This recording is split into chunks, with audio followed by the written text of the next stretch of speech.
Bonjour à toutes et à tous, bienvenue dans Cinécast. Salut Thibaut. Salut Guillaume. Cinécast, c'est l'émission qui vous fait découvrir les dernières sorties cinéma et streaming, films, mais aussi séries, hein, puisque aujourd'hui, on va vous parler de House of the Dragon saison 3, qui sort donc tout prochainement le 22 juin sur HBO Max. Tu as vu la première partie de cette saison 3, Thibaut, tu as même Oui, rattrapé toute la saison 2 pour cette critique, donc et franchement et la top. première. Et la J'avais déjà vu la eh première, pas mais vu? Non, la j'ai 2. rattrapé la 2. Si, j'ai fait D'accord. les 2 premières saisons là, en 2 jours. Eh ben, je m'étais arrêté à la première saison parce que je ne voyais pas trop l'utilité de cette série, pour être très franc, après avoir bouffé du, Game of Thrones pendant 10 ans. Mais voilà, donc peut-être, grand tort à moi, vous allez me le dire dans les commentaires, je compte sur vous. Donc une série créée, par George R.R. Martin, l'auteur de Game of Thrones, et également Ryan Condal avec, au casting, là, le casting, c'est toujours le point fort, hein. Matt Smith forcément qui est, maintenant connu dans son rôle, Emma Darcy, Olivia Cooke et j'en passe. Et donc ça parle toujours de la famille Targaryen 200 ans avant les événements de Game of Thrones, même si forcément ça c'est le synopsis un peu basique. Il se Ouais, passe d'autres choses de plus précis, évidemment, si vous avez vu. HBO ne donne jamais d'autres synopsis que celui-là, hein, et c'est pas faute Voilà, d'avoir cherché, mais voilà. comme ça, il te force à tout regarder pour être sûr que tu comprennes. Mais voilà, on va quand même se mettre un petit extrait de la bande annonce avant de plonger dans le vif du sujet. You now have the power no man has ever wielded. You will have an empire and a Xanadu Rhaenyra, and our children will rule it forever and a day. All that remains is for you to decide what you want from this war. You will do things that your heart would have recoiled from before you came to the throne. The Targaryens are a savage race. Alors beaucoup de setup dans cette bande annonce, Ah oui. oh! Ça monte, la sauce va-t-elle monter et prendre? C'est la question qu'on se pose toujours avec ce genre de série-là puisque Game of Thrones, historiquement, c'est toujours quand même plusieurs épisodes pour te hyper et puis après une grosse séquence et puis plusieurs épisodes pour te hyper et puis, une grosse séquence ou une grosse révélation. C'est un peu comme ça que la saga s'est fait connaître, en tout cas. Oui, sauf qu'ici, tu sais, tu parlais de setup, pour, construire et arriver à une grosse séquence. Bah, tu as l'impression que la saison 2, elle a fait que construire, en fait. La saison 2 a un peu mauvaise réputation, en tout cas les gens la considèrent souvent, moins bonne. J'ai enchaîné, je t'ai dit les 2 premières saisons en 2 jours. Alors certes, elle est un peu en dessous, mais elle est quand même plutôt solide et c'est clair qu'elle fait que construire, construire et elle t'amène à cette guerre qui va arriver.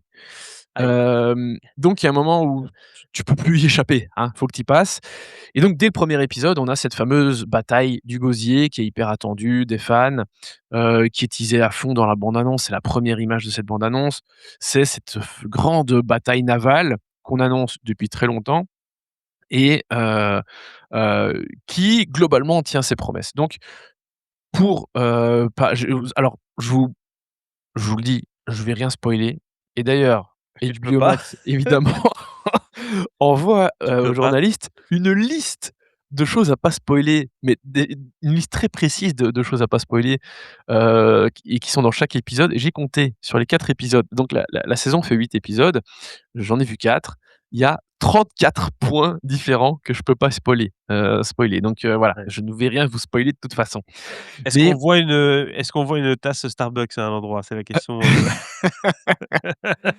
Mais donc, autant vous dire qu'il se passe beaucoup de choses dans la saison et que, bah, à force de te vendre une guerre qui va arriver, il y a un moment où voilà, faut la livrer et cette guerre commence avec cette bataille du gosier qui est pour les lecteurs, parce que c'est pas, elle sort pas de nulle part, hein, cette série. Il y a quand même une série de bouquins, écrite par, George R.R. Martin, qui est à la base de la série aussi. C'est pas les mêmes bouquins que les Game of Thrones. Mais les fans, c'est pour eux la bataille de Gosier, c'est un truc aussi important que la bataille de Winterfell, la bataille des bâtards, enfin voilà, tu vois? Donc c'est du lourd et c'est vraiment une grosse séquence de bataille navale pendant une bonne vingtaine de minutes, hein. On n'est pas dedans directement, il faut quand même installer encore un petit peu quelque chose, mais ça arrive assez vite dans l'épisode qui dure 1h05, environ. Donc ça va, c'est honnête, hein, une bonne vingtaine de minutes, de bataille, ça va. Il y a pas de foutage de gueule. Donc je la trouve plutôt réussie, elle est plutôt bien filmée, alors que je trouve que souvent les batailles navales dans les films, alors quand tu as 2 navires, ça va. Quand tu en as plus que 2, 3, 4, 5, ça devient vite un peu le bazar parce que qu'est-ce qu'il y a de plus ressemblant qu'un bateau sur l'eau que 15, 20, 30 autres bateaux sur l'eau? Donc c'est pas toujours très, très lisible les batailles navales dans les films, c'est toujours un peu complexe. Ici, je trouve qu'ils arrivent quand même à en faire quelque chose, de vachement bien, et c'est normal que ce soit moins lisible, hein. Tu as pas énormément de repères quand tu es sur l'eau, hein, donc voilà. Mais ici, je trouve qu'ils s'en sortent vachement bien.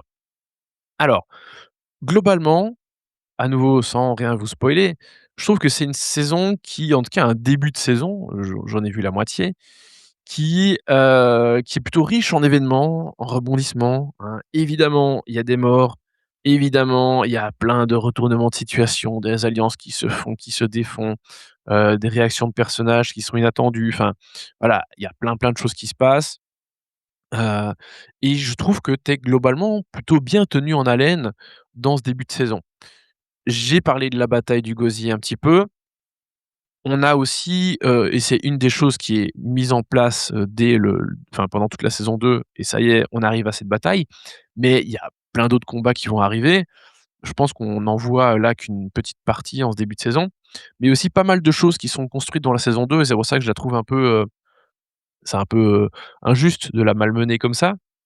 C'est qu'il y a plein de personnages qui sont introduits dans la saison 2, qu'on construit petit à petit Mmh. et qui prennent une dimension supplémentaire dès déjà pour certains la fin de la saison 2 et puis encore plus ici. Donc je trouve que la construction des personnages, enfin déjà il y en a beaucoup, mais que leur construction elle est plutôt bien, gérée en fait. Ça, c'est toujours Et le bémol de ces séries-là, c'est souvent il y a trop de personnages et on s'y perd un petit peu donc c'est peut-être une question que j'ai aussi pour toi, c'est est-ce qu'on arrive quand même à tenir, le compte finalement de tous ces personnages-là? Parce que je sais que moi, c'était un des points qui m'avait le plus frustré avec, cette série-ci. globalement oui, mais c'est vrai qu'il y a quand même, bah, comme toujours, hein, c'est normal, des personnages qui sont soit un peu moins intéressants, soit leur intrigue l'est un peu moins. Et c'est vrai que c'est pas toujours simple de garder la tension et l'intérêt équivalent pour tous les personnages et toutes les Mmh. histoires. Donc oui, bien sûr, ça reste un des soucis quelque part de la série, mais globalement, ça m'a pas trop gêné. Alors c'est sans doute aussi parce que j'ai tout, enchaîné en 2 jours et demi, quoi. Donc bon, forcément, c'est pas pareil que quand tu vois un épisode par semaine pendant, 1 mois et demi, 2 mois, et puis que la suite, c'est, 2 ans plus tard, quoi. Donc c'est clair que, c'est un peu différent. Mmh. Mais globalement, ça va encore, c'est pas trop mal. Ils arrivent à garder le cap et heu et je pense que après avoir vu tout ce qui est mis en place et la fin depuis la fin de la saison 2 et puis, dans ce début de saison 3, je pense que la suite de la saison promet encore beaucoup de belles choses, qu'il y aura aussi pas mal de combats. Parce que j'ai un peu regardé alors j'avais pas vu la bande annonce là avant de la publier, mais, j'ai regardé une petite featurette, parce qu'ils de un petit making of qu'ils ont passé là sur YouTube, il y a quelques jours, où tu vois les coulisses du tournage et tout. Il y a plein de choses de bataille que tu vois dedans, qui sont pas dans les 4 premiers épisodes, donc je pense qu'il y a encore des grosses, grosses choses qui arrivent et qui vont payer, tu vois? Donc tu vois, par rapport à ces personnages, et intrigues, voire sous-intrigues qu'on a dans cette saison et qui sont parfois un peu moins intéressants, bah, je pense qu'il y a un moment où ça va payer, tu vois? Comme toujours. Donc je suis pas trop inquiet quant à la suite de la saison, tu vois? En tout cas, une troisième saison qui va peut-être réconcilier certains fans qui étaient déçus par la saison 2, comme moi, j'ai arrêté la saison 2 parce qu'on se trouvait le rythme un peu lent, il se passait pas grand-chose, on développait certes des Mmh. personnages, mais quand tu as pas de payoff, c'est un peu dommage et donc Ça c'est ici, ça a l'air de ouais. vouloir en tout cas rectifier le tir. Oui, bah, voilà, je pense que la saison 2 était même s'il y a, son lot de rebondissements et d'intrigues intéressantes et cetera dans la saison 2, mais c'est vrai que, globalement, on passe une saison à te construire et à te prévenir qu'il y a quelque chose qui va arriver. Game of Thrones le faisait beaucoup aussi et Oui. forcément, quand on te dit: Winter is coming», il y a un moment, il faut qu'il arrive. Ça a pris du temps, mais il est arrivé. Non, mais c'est pareil Ici dans Game of Thrones, ça avait aussi une grosse séquence, par exemple saison 2 ou saison 3. Et puis tu avais peut-être 8 épisodes et parfois tu avais même un enchaînement. Tu avais la fin de la saison et puis la saison se terminait pas toujours par un gros coup, ouais, ouais, et puis tu avais le gros coup au 4e épisode de la saison suivante, en fait et donc du coup, ils espaçaient vraiment à chaque fois les trucs comme ça. Je crois que c'est oui. dû à la structure du bouquin ou comment ils travaillent avec, le matériel de base. Ouais, ouais, bien Mais sûr. donc voilà, donc c'est Mais, oui, du coup, c'est vrai que dans la saison 2, ça manquait un petit peu de grandes séquences, même si je trouve qu'il y a plein de moments intéressants. Bah, là, voilà, dès le premier épisode, on commence avec une belle grosse bataille, on voit pas mal les dragons, hein, parce que ça, c'était un des enjeux de la saison 2, c'est qu'il y a beaucoup de dragons qui se retrouvent, sans dragonnier, hein, sans maître quelque part. voilà, on les a trouvés à la fin de la saison 2, donc ils vont prendre de l'importance ici aussi. Et oui, les dragons regagnent un peu en importance, en moment fort et voilà, il y a encore des choses, très intéressantes qui arrivent, dans la suite donc pour l'instant, je suis pas déçu par ce début de saison. Je trouve qu'il est vachement bien et quelque part plus intéressant que le début de la saison 2, en tout cas plus prenant et un peu plus varié dans ce qu'il propose, quoi. Bah, écoute, c'est parfait tout ça. On a l'impression en tout cas qu'il y a de quoi se réjouir pour les fans de la saga pardon, House of the Dragon du coup, qui est sur HBO Max à partir du voilà que je perds directement le truc, c'est magnifique, Du le 22 22 de juin. ce samedi, je pense, ou dimanche, quelque chose comme ça. En tout cas, Quelle c'est note tu lui this donnes? week-end. Je lui donne, j'ai pas réfléchi à la question, mais je lui donne quand même, 3 étoiles. Ce début de saison, il est plutôt pas mal. À voir ce que ça va donner, évidemment par la suite. Mais, bah, là, je vais devoir ronger mon frein et attendre, 1 mois avant de Ah, voir la ah, suite, hein. Ça, c'est le eh problème oui. quand tu vois pas mal d'épisodes à l'avance. C'est Toi, pas tu grave, dois il y a attendre. il y a une coupe du monde entre-temps avec une Belgique en Oui. finale, donc voilà, c'est autre chose. Voilà donc pour cette critique de House of the Dragon, 3 étoiles pour Thibaut pour cette première partie de saison, en espérant que la suite soit aussi bien. N'hésitez pas à nous dire un peu dans les commentaires ce que vous avez pensé de la série jusqu'ici, hein, la saison 1, la saison 2, si comme moi vous avez décroché ou pas, si vous êtes toujours dedans et si vous avez hâte de voir tout ça. Abonnez-vous au podcast sur la plateforme de votre choix pour ne pas manquer nos prochaines recommandations. On se dit à très, très bientôt. Ciao, Ciao, ciao. ciao.